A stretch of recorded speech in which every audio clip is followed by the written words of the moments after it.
silakan. Anda siap untuk diproses karena tidak membayar hutang? Tidak ada yang bisa Anda jual, jadi harus diproses saja ya. Jadi kita ketemu di kantor polisi saja. Oke. Bicaralah. Siap, Ki? Iya, siap. Nggak sanggup dibayar nih. Nggak sanggup dibayar nih? Nggak sanggup. Siap diproses. Siap. Bilang siap, saya siap diproses. Ya, saya siap diproses. Kasih cursor tak? Nggak bisa, Kak. Oke. Nah, seperti yang sudah Anda lihat semuanya, teman-teman semuanya gitu loh. Dari di sana mungkin ada dua orang yang sedang berbincang-bincang, sedang berkomunikasi. Cuman sangat disayangkan ya, orang yang memvideokan seseorang berhutang itu adalah tindakan yang salah. Oke, tidak membayar hutang juga itu tindakan yang tidak benar. Tapi ada jalurnya masing-masing. Bukan seperti itu dan mempermalukan. Ya, itu konsepnya mempermalukan namanya. Sengaja memviralkan. Ya, perjanjian-perjanjian hutang itu akan batal gitu loh. Ya, apalagi sejenis bank-bank plecit, bangke, atau rentenir-rentenir yang tidak jelas. Nah, hari ini teman-teman semuanya, seperti cuplikan di awal tadi, saya mau jelaskan sama teman-teman semuanya supaya hal-hal serupa tidak terjadi pada diri Anda dan Anda jangan mau ditekan seperti itu. Ya, kita ini ada batasannya, ada batasan-batasan tertentu. Kita meminjam uang sesuai kesepakatan di awal. Kita meminjam, ya pastinya kita akan membalikkan. Si yang meminjamkan uang pun juga telah memikirkan dengan matang. Ya, kalau seandainya tidak kita balikkan, apa yang terjadi dan segala macam, itu sudah mereka pikirkan konsekuensinya. Kan ada keuntungan timbal balik. Jadi dengan dia memviralkan tadi, apalagi ditambah dengan ancaman, oh kamu mau saya laporkan ke polisi, siap untuk dilaporkan ke polisi, siap untuk diproses, siap untuk segala macam. Hutang piutang itu ranahnya perdata. Jangan menghilangkan pasal 19 ayat 2 tentang Undang-Undang HAM. Tidak ada satu orang pun yang bisa dihukum kurungan penjara atau pidana karena ketidakmampuan dalam membayar hutang. Ya, hutang piutang itu sudah ada jalur tersendirinya. Wan prestasi perdata ajukan, ya, tapi bukan dengan cara mengancam seperti tadi. Nah, ini buat teman-teman semuanya, biar ini jadi pelajaran juga buat teman-teman semuanya. Jangan mau ditindas sama rentenir-rentenir kampung seperti tadi yang mencoba untuk memviralkan. Kali ini saya bahas dulu soal pasal 19 ayat 2 teman-teman, supaya jangan Anda... Oke, itu saya tampilkan tentang pasalnya aja ya teman-teman semuanya. Nanti Anda bisa cek juga. Anda sekarang zaman sudah canggih teman-teman. Jadi kita untuk memahami satu hukum itu tidak harus juga kita belajar hukum, tapi kita sudah bisa scroll dari Google, kita lihat apa makna-maknanya, walaupun nanti ranahnya tetap sama pengacara dan lawyer ya. Tapi kalau sebatas kita ingin tahu apa deliknya, apa pasalnya, nggak ada salahnya kita belajar juga. Ini teman-teman semuanya, pasal 19 ayat 2 Undang-Undang nomor 39 tahun 1999 tentang hak azazi manusia, Undang-Undang HAM ya, menyatakan bahwa tidak seorang pun atas putusan pengadilan boleh dipidana penjara atau kurungan berdasarkan atas alasan ketidakmampuan untuk memenuhi suatu kewajiban dalam perjanjian hutang piutang. Nah, ini mau dihilangkan pasal ini. Sesuai dengan video tadi, dia dengan seenaknya mengancam, ya, mengancam gitu loh. Kamu siap saya proses, kamu mau saya laporkan ke pihak kepolisian.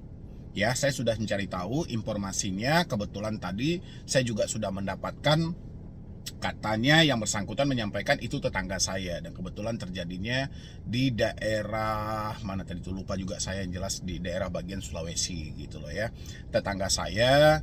Dan dia seban hari ini hanya bisa menangis karena dia sudah tahu video dia viral di mana-mana gitu. Tapi di balik video dia viral di mana-mana itu orang-orang lebih banyak memberikan supportan. Bahkan orang-orang lebih banyak menghujat atau menghakimi orang yang memvideokan, karena yang memvideokan yang salah. Ya, di sini lagi, ini berarti sengketa hutang piutang murni masalah perdata dan tidak bisa dipidana. Meskipun ada laporan ke polisi, kecuali terbukti ada unsur pidana seperti penipuan atau tipu muslihat sejak awal. Nah, ya, peristiwanya akan dikaji gitu loh. Tapi kalau itu murni hutang piutang, dia memberi, dia meminjam tapi tidak mampu membalikkan, ya sudah. Tapi dia kan ada itikat baik dan segala macam gitu. Itu akan dipertimbangkan. Jadi teman-teman semuanya, ini kebiasaan terjadi oleh rentenir-rentenir kampung gitu loh. Hanya bermodal kenalan dengan oknum polisi, kenalan dengan oknum pengacara, kenalan dengan, pokoknya modal mereka ya cuman banyak kenalan dengan oknum-oknum. Sehingga mereka merasa di atas segalanya untuk menindas yang paling kecil. Oke, teman-temanku, jadi buat kedepannya, jangan lagi Anda takut dengan hal-hal itu. Kalau memang Anda mampu, selesaikan berapa pokok yang dijanjikan, selesaikan. Kalau memang Anda tidak mampu untuk membayar bunga atau kelebihan bayarnya, nah Anda bisa diskusikan. Tapi kalau arahnya kepada ancaman, arahnya kepada intimidasi, jangan pernah takut, teman-teman harus melawannya. Oke, Anda diancam kemanapun nggak usah. Oke, kita lanjutkan lagi di sini teman-teman. Intinya dari pasal 19 ayat 2 Undang-Undang HAM, ranah perdata hutang piutang itu adalah ranah perdata. Penyelesaiannya melalui gugatan perdata wan prestasi di pengadilan, bukan di kantor polisi secara pidana. Ya, kayak gitu ya teman-teman. Ini sebenarnya rentenir-rentenir ini sudah levelnya sudah di atas pelaku usaha jasa keuangan yang berizin di OJK. Sudah lebih dari itu level mereka kayaknya gitu loh. Karena mereka kan bermain putaran di kampung, tapi bunganya luar biasa gitu loh. Ya teman-teman semuanya, kalau Anda ada terikat dengan rentenir, bank keliling segala macam, balikan pokoknya, negosiasi kelebihan bayarnya, bunganya negosiasi. Jangan mau bunganya berlipat ganda, berlipat ganda, berlipat ganda. Yang penting, paling utama adalah selesaikan pokoknya dulu. Ya, nanti kan mereka ada ketidakpuasan tuh, ada ketidakpuasan, ketidakterimaan, mereka akan mengambil salah satu barang di rumahmu. Begitu mereka ambil, di situ Anda laporkan mereka perampasan, kalau nggak pencurian. Ya, teman-teman, itu murni itu. Oke, yang penting selesaikan dulu pokoknya. Habis itu teman-teman lagi, bukan pidana. Seorang tidak bisa dipenjara hanya karena tidak mampu membayar hutang. Ini adalah pelanggaran HAM. Ya, tentang hak azazi manusia. Kalau hanya sebatas tidak mampu, dia nggak bisa diapa-apain. Contoh kayak ibu tadi. Walaupun terlepas mampu atau tidak itu sebenarnya orang itu masing-masing ya. Tapi dia kalau memang sudah ada yang tidak ada yang bisa dia jual lagi seperti yang disampaikan, nggak ada yang bisa kamu jual lagi, nggak ada, memang nggak ada, apalagi yang mau dijual gitu loh. Bahkan dia dengan pasrahnya gitu loh, udah nggak tahu lagi, udah kalut gitu loh, udah nggak kalut gitu loh. Kalau dibilangin takut, dia pasti takut, tapi sehabis-habis takut keberanian dia muncul. Ya sudah, saya pasrah, mau laporkan, ya kan. Tapi yang memviralkan kurang ajar gitu loh, ya nggak sih teman-teman. Pengecualian di sini, pidana itu bisa terjadi pengecualian jika dalam kasus hutang piutang ada unsur penipuan, tipu muslihat, atau ada niat jahat sejak awal, misalnya menggunakan identitas palsu atau janji palsu, maka bisa masuk ranah pidana pasal 378. Ya, ada yang dipalsukan, tipu muslihat. Di luar dari itu tidak ada teman-teman. Untuk membuktikan terjadinya pemalsuan, tipu muslihat segala macam, itu polisi akan melakukan penyelidikan. Ya, lebih mendalam dan lebih detail lagi. Gitu loh teman-teman semuanya. Jadi solusinya teman-teman semuanya, kalau misalnya ya Anda berhadapan dengan orang-orang seperti ini, atau teman-teman sendiri yang berprofesi sebagai rentenir, ya, jangan pernah sesekali Anda memviralkan. Kalau sempat Anda memviralkan, arah pidananya bukan kepada si penghutang, tapi kepada si pemberi hutang. Ya, solusi yang paling tepatnya adalah jika ada pihak yang dirugikan, ajukan gugatan wan prestasi ke pengadilan negeri untuk menuntut ganti rugi, bukan pidana penjara. Itu yang paling tepatnya teman-teman semuanya. Sekarang kita masuk kepada konsep yang memviralkan hutang, menyebarluaskan, lebih kepada mempermalukan. Yuk kita bahas juga teman-teman. Nah, ini pesan saya ya buat teman-teman. Kalau ada teman Anda yang berhutang atau Anda memberikan orang hutang tapi dia telat dalam pengembalian, tidak sesuai dengan perjanjian, tiba-tiba Anda merasa sakit hati dan Anda memvideokan, habis itu Anda share ke media sosial, hati-hati teman-teman, Anda bisa kena delik pidana. Ya, ini menyangkut harga diri orang. Anda mempermalukan. Hutang piutang ranahnya perdata, tapi dengan sikap dan cara Anda tadi bisa mengarah ke pidana. Anda dengarkan ini ya. Memviralkan orang berhutang bisa termasuk tindak pidana, terutama jika disertai unsur penghinaan atau pencemaran nama baik yang dapat dijerat dengan pasal pencemaran nama baik KUHP / Undang-Undang ITE baru atau penghinaan ringan pasal 315 KUHP, pasal 436 Undang-Undang 1 tahun 2023. Karena melanggar hak privasi dan kehormatan seseorang meski faktanya benar. Perbuatan ini bisa menimbulkan konsekuensi hukum serius bagi yang memviralkan, bahkan bisa dipenjara. Jadi disarankan menggunakan jalur hukum resmi seperti somasi untuk menagih hutang. Jangan pernah coba-coba share di videokan seperti di awal video, itu berbahaya. Nanti kalau yang bersangkutan menonton video ini bisa hubungi saya melalui Instagram. Oke, saya pengen tahu kronologisnya seperti apa. Selagi saya masih bisa bantu, saya upayakan untuk membantu supaya permasalahan itu selesai. Ya, hutang-hutangnya kita selesaikan, tapi unsur pidananya tetap harus kita proses. Oke? Habis itu di sini, dasar hukum pencemaran nama baik atau penghinaan pasal 310 KUHP lama pasal 433 Undang-Undang 1/2023 yang terbaru, pasal 27A pasal 45 ayat 4 Undang-Undang ITE baru mengatur pencemaran nama baik melalui media elektronik dengan ancaman pidana penjara atau denda. Ya, ini sudah ada perlindungannya semuanya, sudah jelas. Maka dengan itu teman-temanku, ini poin pentingnya.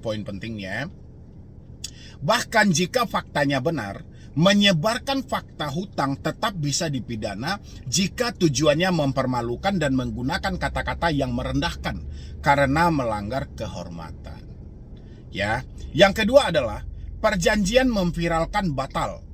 Perjanjian untuk memviralkan hutang demi mempermalukan dianggap tidak sah, batal demi hukum. Karena tujuannya melanggar hukum sebab yang tidak halal. Oke? Habis itu hindari cara ilegal. Gunakan jalur hukum resmi, somasi pengadilan untuk menagih hutang agar tidak merugikan diri sendiri secara hukum. Jadi kesimpulannya teman-teman semuanya, memviralkan orang yang berhutang berisiko tinggi terkena pidana. Ya, ancamannya luar biasa loh. Makanya kalian belajar dari kasus-kasus pinjol.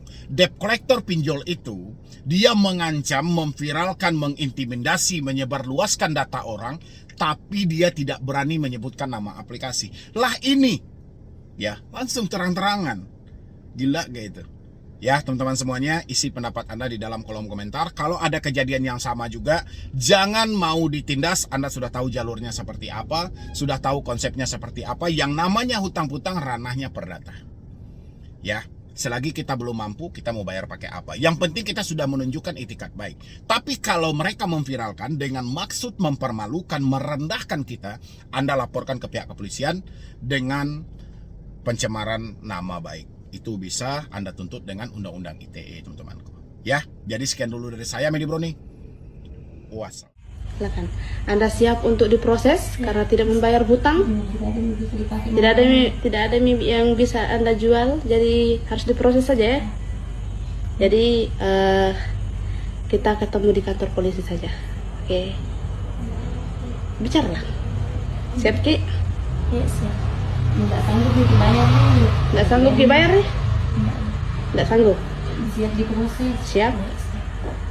Bilang siap, saya siap diproses. Ya, saya siap diproses. Kasih cursor tak? Nggak bisa, Kak. Oke. 100% gue dukung lu, Bu, gitu loh. Lu dengan lantang, dengan gentleman, gue udah nggak mampu lagi, gue udah nggak sanggup lagi. Itu yang memvideoin pakai otak juga lah kalian gitu loh. Ya, ngapain kau bawa polisi ini segala macam? Nggak ada urusannya sama polisi gitu loh. Hutang piutang itu nggak ada ranahnya dengan polisi. Makanya teman-teman, kalau kalian digertak nanti, misalnya ada penagih hutang, rentenir segala macam, ya, terus kalian tidak mampu bayar karena fakta kehidupan, kalian digertak, oh ke kantor polisi aja ini segala macam. Jangan pernah takut, bilang aja, oke, saya akan ke sana. Ayo kita ke sana gitu loh. Kayak jawaban ibu itu, walaupun dia diam, tapi kamu sudah benar. Saya pribadi mendukungmu, Bu. Nggak usah takut, nggak usah khawatir juga. Kamu tidak akan ditahan, kamu tidak akan kenapa-napa. Ya, ranah polisi pun juga nggak ada soal hutang-hutang. Nggak ada unsurnya polisi intervensi dalam urusan hutang-hutang. Ya, jadi ibu tenang aja. Selagi Anda tidak berpengaruh pada unsur pidana, tidak melakukan penipuan dan segala macam, semuanya aman. Oke? Jadi saya mendukung teman-teman semuanya jangan mau ditindas dengan hal-hal seperti ini.